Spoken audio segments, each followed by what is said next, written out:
یہ ہمارے بھائی صاحب تشریف لائیں. السلام علیکم. وعلیکم السلام. کیسے ہیں؟ خیریت سے ہیں آپ؟ جی سر الحمدللہ الحمدللہ. اللہ تعالیٰ کا احسان ہے بہت ہے. الحمدللہ. Thank you sir. بات کریں. جی سر الحمدللہ مجھے مولا کی معرفت عطا ہوئی ہے کچھ عرصہ قبل. میں اچھا. بیسیکلی بریلوی اہل سنت مسلک سے تھرو آؤٹ لائف میری گزری ہے. تو کچھ عرصہ قبل مجھے جو ہے نا مولا کی معرفت عطا ہوئی ہے. تو لیکن کچھ سوالات ہیں جو ابھی بھی تشنہ ہیں جن کا سوال مجھے نہیں مل سکا. تو اس حوالے سے میں کچھ پوچھنا کتنے چاہ رہا عرصے سے تھا. آپ شیعہ ہوئے ہیں بھائی صاحب؟ سر 2018 میں مجھے مولا کی معرفت عطا ہوئی ہے. 5 سال ہو گئے. الحمدللہ الحمدللہ. حکم کریں. کیا سوال کیا؟ سر بنیادی سوال کچھ میں نے جو ایک منٹ اگر مجھے دیں. ایک سر ہے آیت تطہیر کے متعلق. آیت تطہیر، سورہ نور اور سورہ تحریم، اگر ان تینوں چیزوں کو سامنے ملاتے ہیں تو کیا پکچر سامنے آتی ہے؟ آپ مجھے بتائیں. مجھے نہیں معلوم آپ کے ذہن میں کیا ہے. سورہ تحریم، سورہ نور میں جیسے کہ حضرت بی بی عائشہ کی پاکی کا ذکر ہے. سورہ تحریم میں اس کے مخالف جو ہے تنبیہ کا ذکر ہے، جبکہ آیت تطہیر جو ہے وہ بھی پاکی کا ذکر ہے. اب ان تینوں چیزوں کو جب ملاتے ہیں تو کچھ پکچر سمجھ میں نہیں آتی کہ کیا صورتحال سامنے بنتی ہے. دیکھیں سورہ نور کے جو آیات ہیں نا، آپ کی خدمت میں عرض کروں کہ اس میں آیت نمبر 22 میں قرآن لے کر ہوں. تو قرآن مجید میں سورہ مبارک نور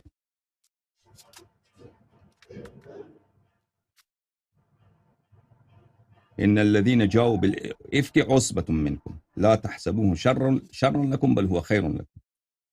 یہ صفحہ نمبر 350 میں ہے. دیکھیں جماعت ہمارے جو مخالف بھائی ہیں مذہب میں، وہ کہتے ہیں کہ سورہ نور میں اللہ تعالیٰ نے عائشہ کی پاکی کا ذکر کیا ہے، یعنی عائشہ ایک اچھی عورت ہے، عائشہ کی تعریف کی ہے. اب میں آیات آپ کو پڑھ کے سناتا ہوں، آپ مجھے بتائیں کہ اس میں تعریف کہاں ہے عائشہ کی. ٹھیک ہے نا؟ یہ ہے، یہ قرآن مجید فرقان حمید ہے میرے محترم ناظرین. یہاں پہ سورہ مبارک نور ہے. آیات یہ ہے، آیات جو افک کی آیات ہے. اعوذ باللہ من الشیطان الرجیم ان الذین جاؤوا بالافک عصبۃ منکم. جن لوگوں نے تہمت لے کے آئے تھے، زنا کی تہمت لے کے آئے تھے، زنا کا بہتان لے کے آئے تھے، وہ آپ ہی میں سے ایک جماعت ہے، آپ ہی میں سے ایک جماعت ہے. لا تحسبوه شرا لکم بل هو خیر لکم. اس کو اپنے لیے شر حساب نہ کرو بلکہ یہ تمہارے لیے بہتر ہے.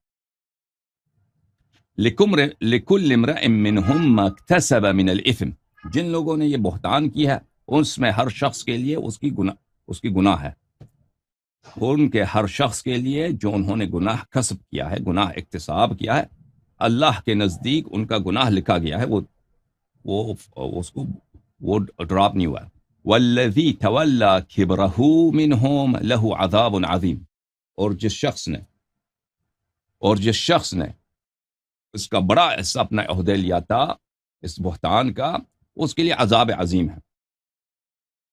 اچھا، لولا اذ سمعتموه ظن المؤمنون والمؤمنات بانفسهم خیرا وقالوا هذا افک مبین.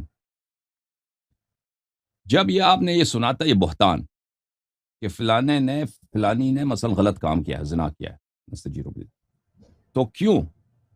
تو چاہیے تو یہ تھا کہ مؤمنین اور مؤمنات آپس میں ایک دوسرے سے اچھے گمان رکھتے، خبر پہ یقین نہیں رکھتے، اچھا نظریہ رکھتے، اچھا گمان رکھتے، اور کہتے ھذا افک مبین، اور کہتے کہ یہ جھوٹی بات ہے. ٹھیک ہے نا؟ اب یہ آیت ہے عزیزو. اس آیت میں آپ مجھے بتائیں تعریف کے الفاظ یہ ہوتے ہیں بھائی کہ میں کہہ دوں آپ مومن آدمی ہیں، یا اللہ تعالیٰ قرآن میں کہہ دے کہ فلانی بڑا مجاہد ہے، اس نے اللہ کے راستے میں جہاد کیا ہے، فلانی بڑا متقی ہے، فلانی مؤمنین میں سب سے عالم ہے، فلانی شخص اللہ اور رسول سے محبت کرتا ہے وہ جنتی ہے. یہ ہوتے ہیں تعریف کے الفاظ. اس میں کوئی تعریف عائشہ کی تعریف نہیں ہے. پہلی بات یہ ہے کہ ہمارے نزدیک، ہمارے مذہب میں، اہل بیت علیہ السلام کی روایات میں یہ ماریہ قبطیہ رضی اللہ تعالی عنہا کے لیے کہ ماریہ قبطیہ بہت خوبصورت خاتون تھی. آپ ہیں میرے ساتھ یا چلے گئے؟ جی بالکل میں ہوں. ماریہ قبطیہ بہت خوبصورت تھیں اور اللہ تعالیٰ نے ان کو بیٹا عنایت کیا تھا. نبی کریم صلی اللہ علیہ وسلم کے جتنے فرزند تھے وہ حضرت خدیجہ رضی اللہ تعالی عنہا اور سلام اللہ علیہا کے رحم اطہر سے تھے. جتنے اولاد تھے ان میں سے 2 باقی دنیا میں نہیں رہے، صرف فاطمہ زہرا سلام اللہ علیہا زندہ رہیں. پھر ایک فرزند اللہ نے عطا کیا سیدنا ابراہیم علیہ السلام، جو نبی کریم صلی اللہ علیہ وسلم کے صاحبزادے تھے. مدینے میں ان کی پیدائش ہوئی اور وہ کچھ مہینے 1 سال سے زیادہ ان کی عمر تھی، وہ دنیا سے چلے گئے تھے. تو وہ ماریہ قبطیہ رضی اللہ تعالی عنہا کے بطن میں سے تھیں. تو عائشہ کی جو حسادت ہے ان سے، وہ جماعت مخالفین کے کتب میں ثابت ہے کہ عائشہ حسادت کرتی تھی ماریہ سے، کہ ماریہ کو عائشہ کو اولاد نہیں ملی. عائشہ حالانکہ جوان لڑکی تھی، اس کو جب اللہ نے محروم رکھا، اس قابل اس لائق نہیں سمجھا کہ نبی کریم صلی اللہ علیہ وسلم کی کوئی اولاد اس سے ہو. حالانکہ اگر عائشہ کو اولاد ملتی، آپ جانیے کہ دنیا میں سب سے بڑا فتنہ وہی ہوتا. اگر عائشہ کو اولاد دیتا اللہ تعالیٰ، آپ جانیے کہ جو یہ وہ کرتے اہل بیت علیہ الصلوۃ والسلام کے ساتھ جس کا آپ تصور نہیں کر سکتے. اللہ تعالیٰ کی یہ حکمت تھی، اس کو اولاد ہی نہیں ملی. پھر جس کو اولاد ملی اس سے اس کی حسادت. اچھا، یہ ہمارے نزدیک ان سے متعلق ہے. آپ کے کتب، یہ مخالفین کے کتب میں، مسلم وغیرہ میں بھی روایت موجود ہے کہ بہتان لگایا گیا جناب ماریہ قبطیہ پر کہ ان کے ساتھ ایک آدمی ہے، ان کے ساتھ غلط کام کرتا ہے. اور بخاری میں، مسلم وغیرہ میں روایت موجود ہے کہ حضرت رسول اللہ صلی اللہ علیہ وسلم اپنے فرزند حضرت ابراہیم علیہ السلام کو دکھایا عائشہ کو، دیکھو یہ میرے شبیہ ہے یا نہیں ہے. شباہت کے متعلق کیا کہتی ہو؟ عائشہ کہتی ہے کہ نہیں وہ شبیہ نہیں آپ سے. اتنی بڑی بدتمیزی، رسول پاک صلی اللہ علیہ وسلم کی دل آزاری. ان الذین یؤذون اللہ ورسولہ لعنہم اللہ فی الدنیا والآخرہ. تو کہا کہ نہیں، آپ کی شباہت، آپ سے شباہت نہیں رکھتے. اچھا، تو ان پہ تہمت لگایا گیا کہ ان کے ساتھ ایک آدمی ہے اور یہ بیٹا ان کا ہے. یعنی نبی کریم صلی اللہ علیہ وسلم کا نہیں ہے. نستجیر باللہ، یہ تو کافی مشہور ہے. یہ بات تو دونوں فریقوں میں مسلم ہے کہ یہ تہمت لگایا گیا جناب ماریہ پر رضی اللہ تعالیٰ عنہ. اچھا، اور پھر امیر رسول اللہ صلی اللہ علیہ وسلم نے امیر المؤمنین علیہ السلام کو بھیجا کہ وہاں پہ ایک شخص ہے، جا کے اس کو قتل کرو. تو امیر المؤمنین علیہ السلام نے کہا کہ مجھے اجازت ہے کہ اس کو، اگر وہ بے گناہ ہو تو اس کو قتل نہ کروں. تو رسول اللہ صلی اللہ علیہ وسلم نے فرمایا جی ہاں، آپ کو اجازت ہے کہ اگر وہ بے گناہ ہے تو یہ کوئی ضروری نہیں ہے کہ آپ اس کو قتل کریں. تو جو ہے امیر المؤمنین علیہ السلام تشریف لائے، تلوار ہاتھ میں تھا. تو وہ شخص جو تھا وہ ماریہ قبطیہ کا چچا زاد بھائی تھا. وہ انہیں دیکھا، اس کو ڈر لگا، وہ درخت کے اوپر چڑھ گیا. یہ مجھے قتل کرنا ہے، درخت کے اوپر چڑھ گیا. جب عرب کے جو آپ نے دیکھے قمیض وغیرہ جو ہوتا ہے، دھوتی پہنا ہوا ہوتا ہے نا، وہ درخت سے کے اوپر جب چڑھ گیا اور پھر نیچے گر گیا تو اس کی دھوتی اوپر چلی گئی. تو امیر المؤمنین علیہ السلام نے دیکھا کہ اس میں مردانگی ہے ہی نہیں، اس میں مردانگی کا جو عضو ہے یہ شخص محروم ہے اس سے.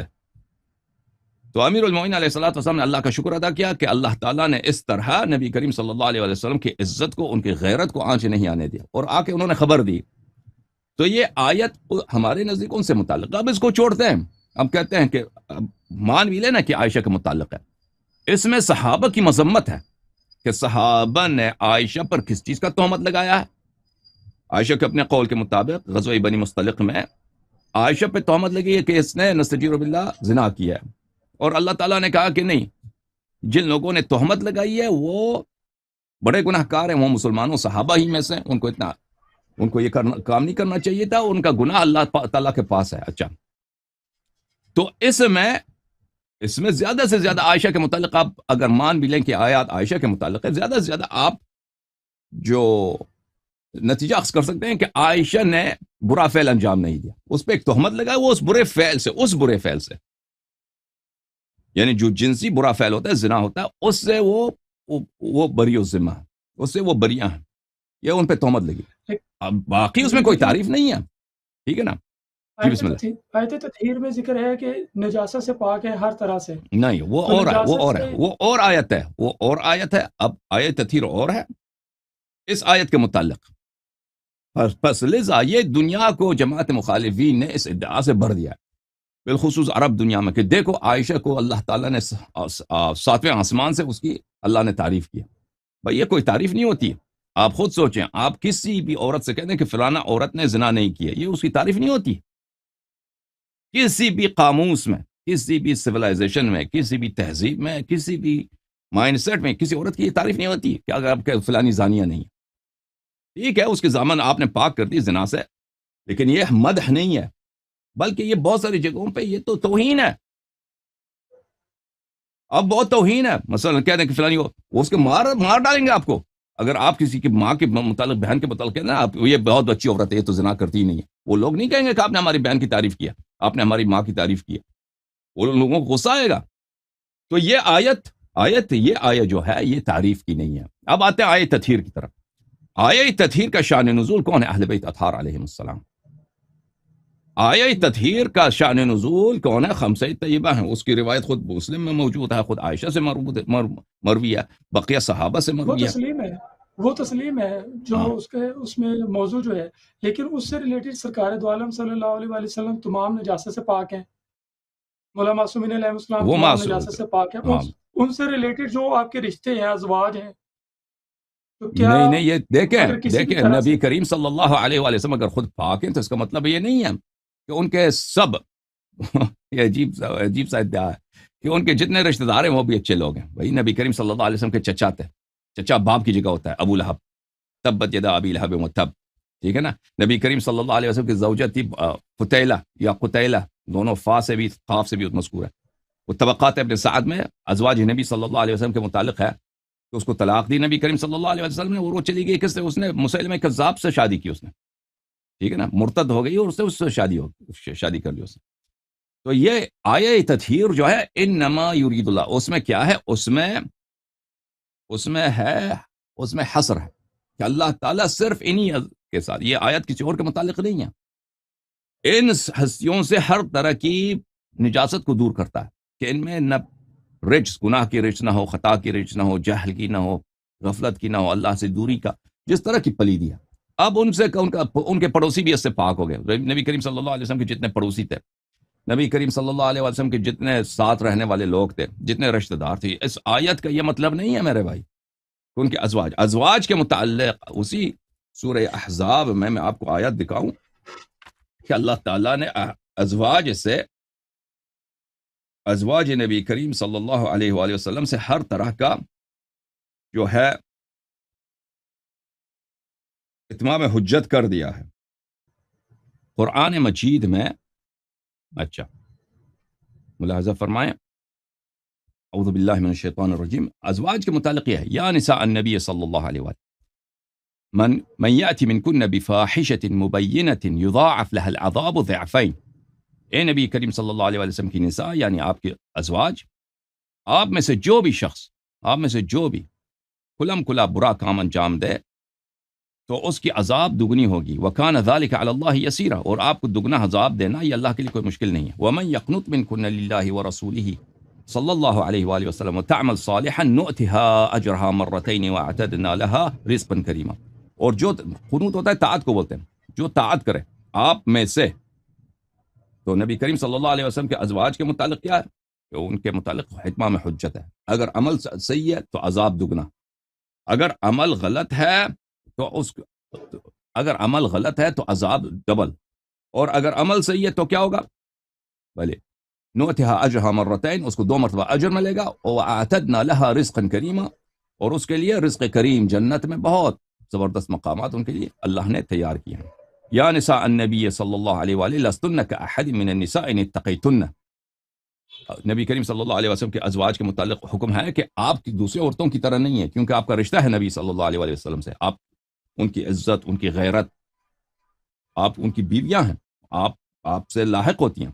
تو آپ جو ہیں وہ دوسرے عورتوں کی طرح نہیں ہے، بشرط کیا؟ ان اتقیتن، بشرط تقوا کے، بشرط تقوا کے، ٹھیک ہے نا. تو آیہ تطہیر جو ہے خمسہ طیبہ کے لیے، اس میں ازواج نہیں ہیں. اب اس کا مطلب یہ نہیں ہے کہ انبیاء، بس حضرت نوح علیہ السلام بھی نبی تھے، وہ بھی مطہر تھے، معصوم تھے، اللہ نے ان کو بھی پاک کیا تھا. ضرب اللہ مثلا للذین کفروا امرأۃ نوح وامرأۃ لوط. حضرت لوط علیہ السلام نبی تھے، طاہر تھے، معصوم تھے، لیکن اس کا مطلب یہ نہیں ہے کہ اس کی بیٹیاں جو ہے، اس کی بیٹیاں تو پاک دامن ہے، یعنی اس کے جو بیوی ہے وہ غلط کام نہیں کر سکتی، بلکہ وہ تو پلید عورت تھی. جی سر. اور جو سورۃ تحریم میں ذکر آتا ہے قد سغت قلوبکما، اور آگے اس کے ساتھ ذکر آتا ہے ان طلق کا کنہ، اگر نبی پاک صلی اللہ علیہ وسلم طلاق دے دیں، کیا نبی پاک صلی اللہ علیہ وسلم نے کسی کو طلاق دی؟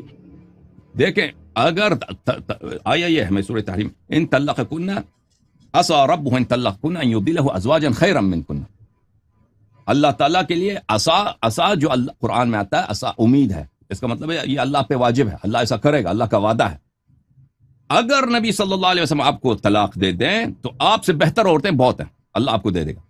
یہ ایک تھریٹ ہے، دیکھیں یہ ایک تھریٹ ہے، تھریٹ بولتے ہیں دھمکی کو، تہدید کو، کہ آپ باز آ جائیں غلط کاموں سے، نبی کریم صلی اللہ علیہ وسلم کی اذیت سے باز آ جائیں، ان کے لیے بہت آسان ہے آپ کو طلاق دینا، نہ آپ سے کوئی آپ میں سے نہ صاحب اولاد ہیں وہ، ان کے لیے کوئی مشکل ہی نہیں، آپ کیا چیز ہے وہ طلاق دینا۔ اگر آپ کو طلاق دے دیں تو اللہ تعالیٰ ان کو بہترین ازواج جو آپ سے بہتر ہیں اللہ تعالیٰ ان سے عطا کرے گا۔ وہ بہترین کن چیزوں میں؟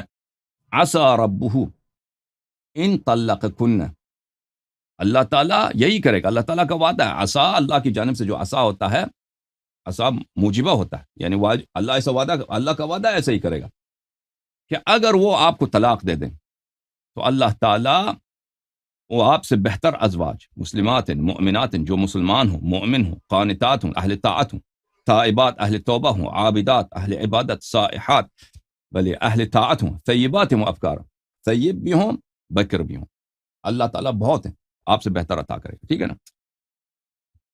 اس میں اس طرح کی اس کی عائشہ کی کوئی تعریف نہیں ہے، یا اس طرح نہیں کہ اگر نبی پہ واجب ہے کہ ان کو طلاق دینا، اگر طلاق نہیں دیا تو وہ بہت اچھی عورت ہے، اس میں اس طرح کی کوئی دلالت نہیں ہے۔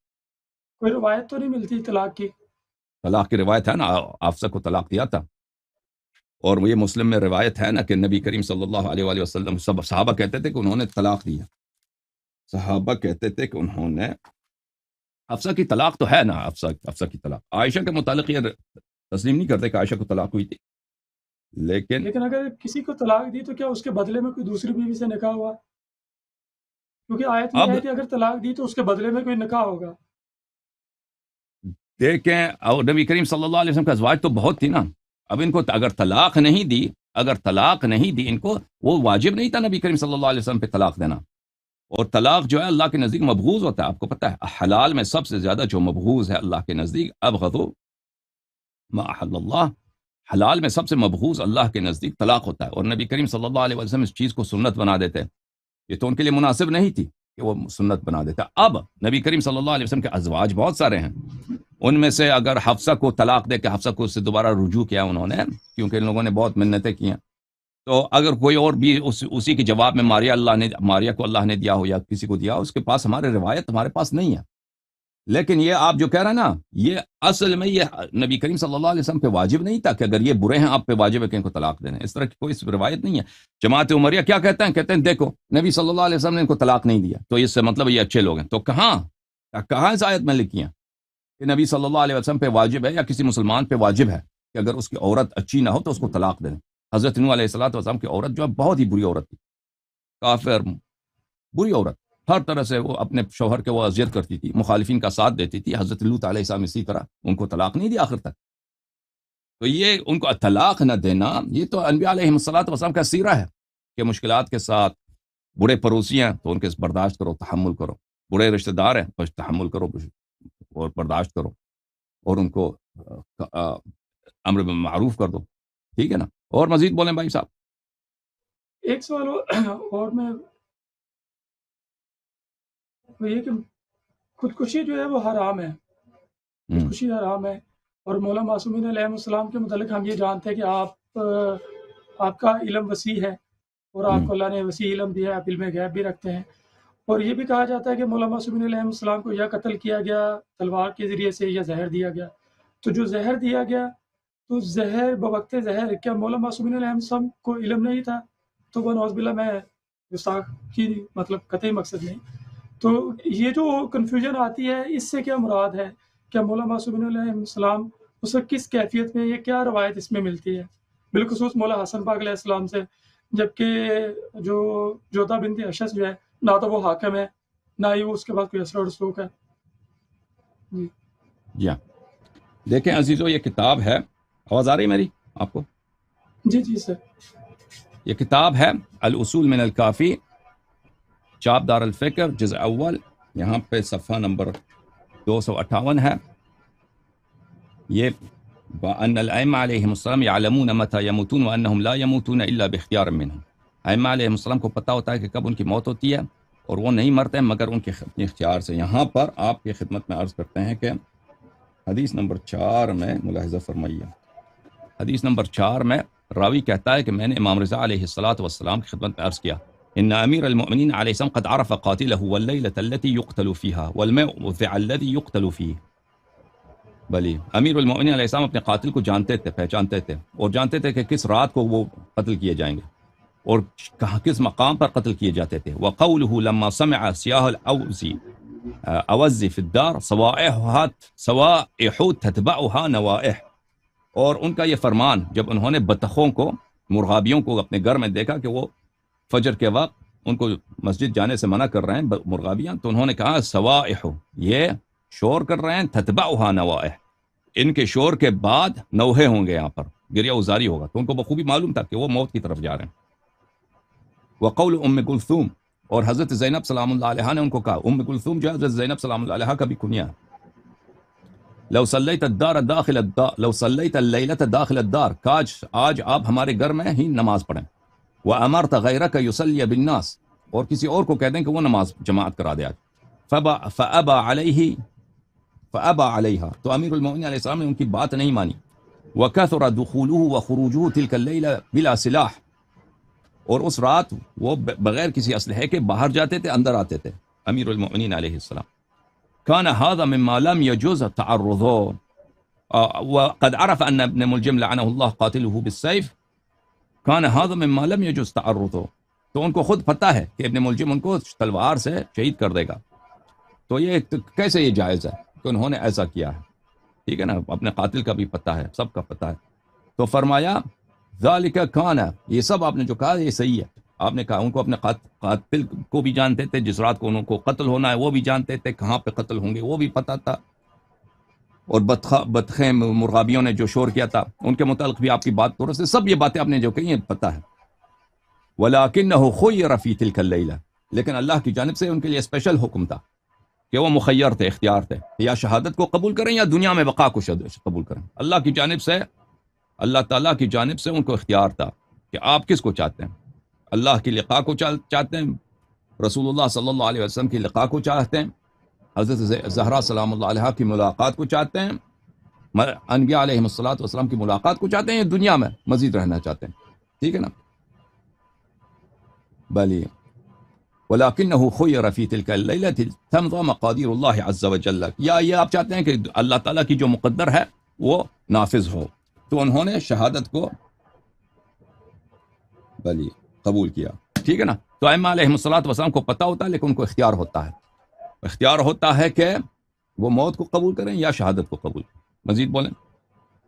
جی ایک سوال اور ہے کہ جناب سیدہ ام فرما سلام اللہ علیہ، آپ کی نسبت جو ہے حضرت ابو بکر سے ہے، تو کیا حضرت ابو بکر پہ تبرہ جائز ہے یا کوئی احتیاط لازم ہے؟ دیکھیں، وہ ایک شخص اگر اس کا باپ جو ہے برا آدمی ہوتا ہے نا، یا اس کا دادا، وہ حضرت ام فروہ حضرت محمد ابن ابی بکر کے اولاد میں سے. حضرت محمد ابن ابی بکر رضی اللہ تعالی عنہ و سلام اللہ علیہ جنت کے سرداروں میں سے، وہ امیر المؤمنین علیہ السلام کے اصحاب خاص میں سے. ان کی تربیت امیر المؤمنین علیہ السلام کے ہاتھوں ہوئی ہے. امیر المؤمنین علیہ السلام سے مروی ہے ان کے متعلق، محمد ابنی من صلب ابی بکر، محمد میرا بیٹا ہے ابو بکر کی نسل سے، محمد میرا بیٹا ہے.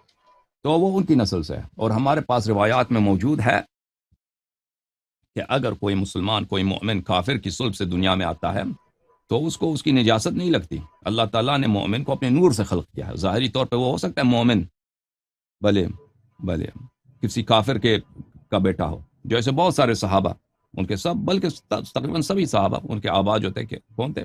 مشرک تھے، کافر تھے، سب مشرک زیادہ تھے. تو ان کی نجاست ان کو، کسی مومن اگر سچا مومن ہو تو اس کو نہیں لگتی. اس کے بعد قرآن مجید نے بھی فرمایا وَلَا تَزِرُ وَازِرَةٌ وِزْرَ أُخْرَى، ایک انسان کو اگر کوئی گناہ کرتا ہے تو اس کی گناہ اسی پر ہے، دوسرے پہ نہیں ہے. اب میں کوئی گناہ کرتا ہوں، میرے جو فرزند ہیں ان کا کوئی قصور نہیں ہے اس میں. اگر میں نے کوئی گناہ کیا، میرے والد صاحب کا اس میں کوئی قصور نہیں ہے. ٹھیک ہے نا.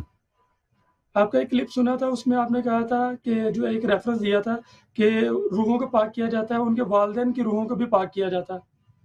مجھے نہیں معلوم اس کا وہ، اگر بشرط ایمان بشرط اسلام، بشرط ایمان، اگر ایسا کوئی روایت ابھی مجھے یاد نہیں، اگر ایسا کوئی روایت ہے بشرط ایمان بشرط اسلام، بشرط یہ کہ وہ نبی صلی اللہ علیہ وسلم اہل بیت علیہ السلام کا دشمن نہ ہو، ٹھیک ہے نا. اگر کوئی مومن ہے، کافر کی شفاعت نہیں ہوتی بھائی.